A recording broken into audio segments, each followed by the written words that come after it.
Mia clutched her newborn Noah close to her chest, his tiny breaths warm against her damp skin.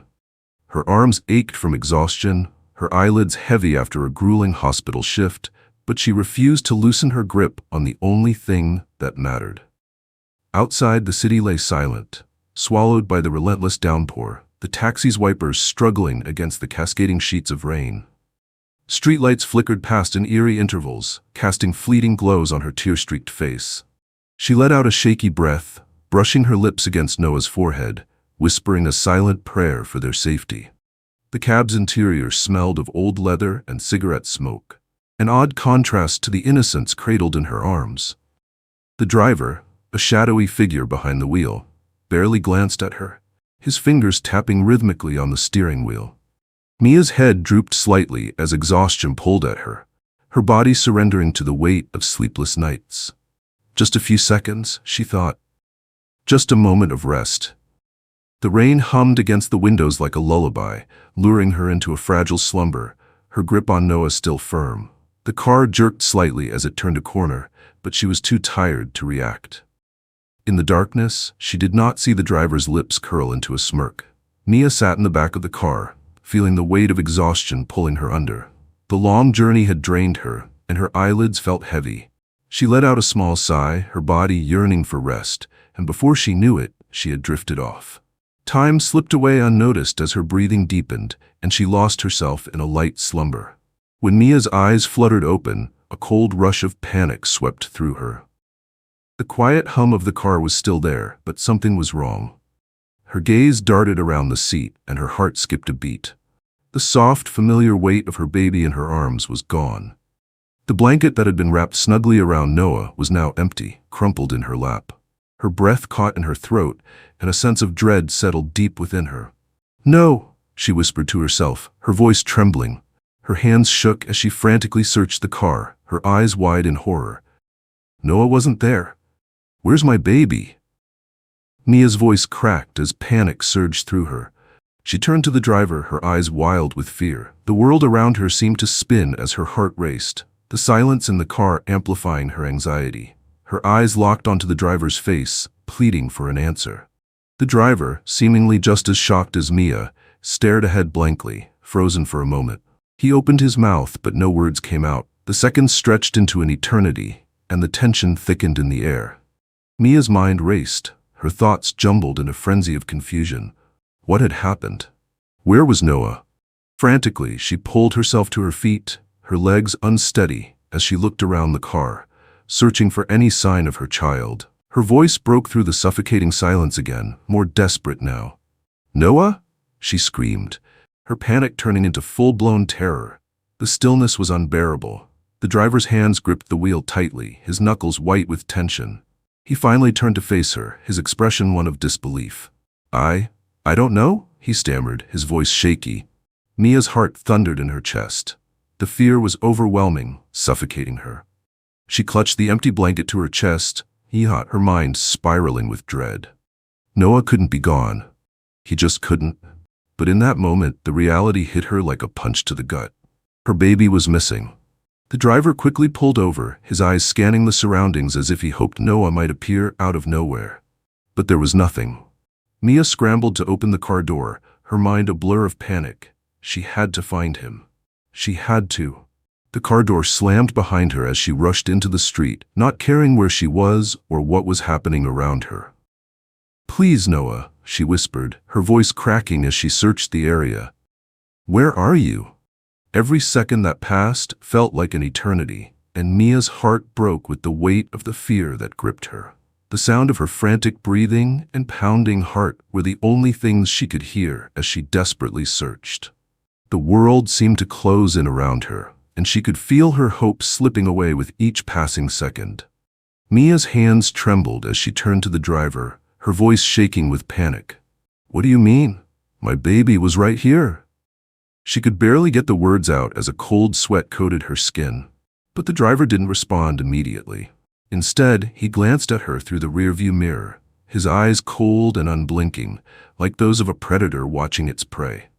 A sinister smirk twisted at the corners of his lips, and Mia's blood ran cold as he finally spoke, his voice eerily calm. Lady, you never had a baby. The words hit her like a slap, leaving her frozen for a moment. Her mind scrambled, unable to process the statement. What are you talking about? She screamed, her voice filled with raw terror. The car continued to speed down the road, the engine's hum filling the tense silence between them. Mia's heart raced, and her breath became shallow as she reached for the door, desperate to escape. Let me out! I need to find my baby, she screamed, pounding her fists against the locked window. But the driver showed no signs of slowing down. His eyes remained fixed on the road ahead, unbothered by her frantic cries. It's no use, lady, he said, his voice almost a whisper now, as if he was enjoying her terror. Mia's heart pounded in her chest. The walls of the car seemed to close in on her as she fought to regain control. Please, stop! I need to get out. Her voice cracked with desperation, but the driver's eerie smirk never wavered. She rattled the door handle, pushing with all her strength, but it wouldn't budge. The realization hit her like a freight train. She was trapped. The driver kept driving, unfazed, as Mia's world crumbled around her. The car screeched to a halt, and without a word, the driver yanked open the door. Before Mia could react, he roughly shoved her out of the taxi, sending her tumbling onto the wet pavement. Rain poured down in torrents, soaking her to the bone as she lay there, stunned and disoriented. The driver slammed the door shut, his tires screeching as he sped away, leaving Mia alone in the storm. She scrambled to her feet, her clothes drenched, her heart racing. Noah! She screamed into the rain, her voice breaking with the weight of her despair. But the only sound that answered her was the pounding of the downpour against the ground. She stumbled through the dark streets, soaked and shivering, her mind reeling from what had just happened. The world around her felt like a cruel blur, and every step she took felt heavier than the last.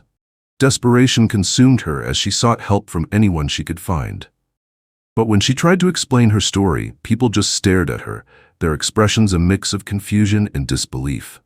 Lady, you're talking nonsense, one passerby muttered, shaking their head as if she were some crazy woman.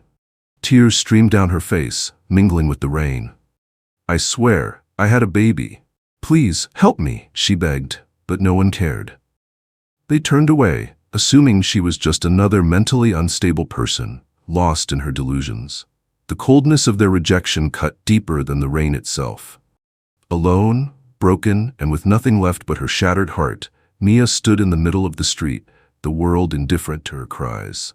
Mia's legs gave out beneath her, and she collapsed onto the curb, her head in her hands as the weight of everything crushed her. The rain soaked her through, but it felt like nothing compared to the numbness inside her. Her body trembled uncontrollably, and the world around her seemed to blur in a haze of hopelessness. Just as she felt the last shred of hope slipping away, a voice cut through the sound of the pouring rain. Are you all right? A man asked softly. Mia looked up, startled, to find a stranger standing in front of her. His presence was almost calm amidst the chaos around her, and for a moment she wondered if she had imagined him. His eyes were kind but intense, as if he had seen things far darker than this. My baby's gone, she gasped, still shaking, her words falling into the air like broken pieces. The man crouched down in front of her, his gaze searching her face. He didn't recoil in disbelief like everyone else had. Instead, there was something in his eyes, something that made her feel like maybe, just maybe, she wasn't insane. Tell me everything, he said, his voice steady, calm. Where did this happen? Mia's breath hitched as she recounted the events, her voice trembling with every word. As she spoke, the man's face remained focused, his expression hard to read. But when she mentioned the taxi, his eyes sharpened. A taxi, you say? He asked, his tone shifting slightly. Did you catch the number or know where it came from? Mia shook her head, her mind a whirlwind. No, I don't. I don't remember. I was so tired.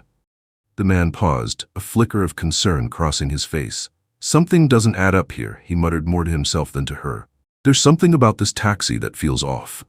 Mia stared at him, her chest tight with a mixture of fear and relief. For the first time, someone was listening, someone was believing. Maybe he was her chance. As the rain continued to pour, Daniel's mind raced. He had heard whispers of similar cases before, missing children, mothers reporting vanishing babies, only to be dismissed as delusions. Police had brushed them off, labeling the women unstable. But something about Mia's story felt different, felt real. "Wait here," he said to Mia, his voice firm yet reassuring. She nodded, too exhausted to protest. Daniel quickly moved away, pulling out his phone and dialing a number he hadn't used in years, his old contact at the local police station. He needed information, and he needed it fast. Minutes later, he was on his way to the taxi services office. His instincts, honed from years as an ex-cop, were already pointing him toward a troubling lead. The driver's behavior, the odd sense of urgency in his actions, it all felt wrong. Upon arriving at the taxi service, Daniel quickly spoke with the dispatcher, who was far more cooperative than he expected. After a few probing questions, he learned the unthinkable. The driver Mia had described had a long history of late-night shifts, with a strange pattern of routes. There were no passengers recorded for many of these midnight drives. Daniel's gut tightened. Something was definitely off. He pressed further, asking for the driver's full schedule, and the dispatcher hesitated. "Why would you need that?" she asked, suspicion creeping into her voice. Daniel showed her his badge, though it didn't mean much anymore. "I need to know what's been going on here. This isn't normal." With a sigh, she reluctantly handed over the records. As Daniel pored over the documents, his heart sank. The driver's route logs were incomplete, as if he was deliberately erasing evidence. And the most chilling detail, there had been multiple instances where the car had been logged as empty, but the vehicle was marked as active, as if someone were intentionally covering their tracks. The pieces began to fall into place. There was something sinister about the driver, something more than just a random act. This wasn't a coincidence, this was deliberate. As Daniel continued to dig deeper into the taxi service's records, a chilling realization began to take hold of him. The more he learned, the more his instincts screamed that this wasn't just a case of a missing baby. It was something much darker, something much more organized. The driver, it seemed, wasn't working alone. Daniel's investigation led him to a series of unsavory connections, other taxi drivers with similar, suspiciously incomplete records, all linked to the same shadowy network. He made a few more calls, this time reaching out to his former contacts in law enforcement and old sources who still owed him favors. The truth was even worse than he had feared. The taxi service was part of a much larger underground operation. Daniel's stomach churned as he uncovered the horrifying extent of the scheme. This was no random act of violence. It was a well-coordinated black market baby trafficking ring. Babies, innocent children like Noah, were being stolen from their mothers, sold to the highest bidders. These were children ripped from the arms of those who loved them, never to be seen again, their fates sealed in the hands of ruthless criminals. The taxi drivers were nothing more than pawns in the game, transporting the stolen babies from one location to another, dropping them off to be sold in secret deals far away. They were paid to remain silent, to pretend they were just doing their jobs, oblivious to the horror they were helping perpetuate. Daniel's hands shook as he pieced together the fragmented puzzle. The more he learned, the darker the truth became. Noah was just one of many victims. Mia wasn't crazy. She wasn't imagining things. Her baby had been taken as part of a much larger operation, a sickening trade in stolen children. He clenched his fists, fury boiling within him. He couldn't let this go. Mia's pain, the anguish in her eyes, he knew he couldn't walk away from this. There was no turning back now. He had to stop this ring, no matter the cost. Noah and the other babies were depending on him. With the information Daniel had gathered, he and Mia made their way to the outskirts of the city, to an old, abandoned warehouse that had been flagged as a potential drop-off point for the stolen babies. The air around them was thick with tension as they approached, the building looming in the distance like a dark specter. Mia's heart raced, her eyes wide with fear, but also with determination. She had come this far. She wasn't going to stop now. They carefully approached the entrance. Crouching low to avoid being seen, Daniel signaled for Mia to stay quiet as they crept inside, their footsteps muffled by the damp ground. Inside, Mia's breath caught in her throat. Rows of cribs lined the dusty floor, each one holding a newborn, their cries echoing through the eerie silence. Mia's eyes scanned the room frantically, and then she saw him. Noah. He was in one of the cribs, just a few feet away, looking so small and helpless. Tears filled her eyes as she rushed toward him, her heart pounding with both joy and fear. But just as she reached for him, the sound of footsteps made her freeze. A voice called out, sharp and angry. "Hey, what the hell are you doing here?" The traffickers had spotted them. Panic surged through Mia, but Daniel was already moving, pulling her back as the men closed in. A violent chase broke out, the traffickers shouting and running after them. Mia clutched Noah tightly in her arms as Daniel pushed her toward the exit, the men gaining on them. "Go, I'll hold them off," Daniel shouted, turning to face the oncoming attackers. He fought back with all his strength, but the odds were stacked against them.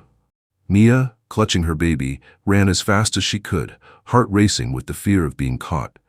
The sounds of the scuffle echoed behind her, but she didn't dare look back.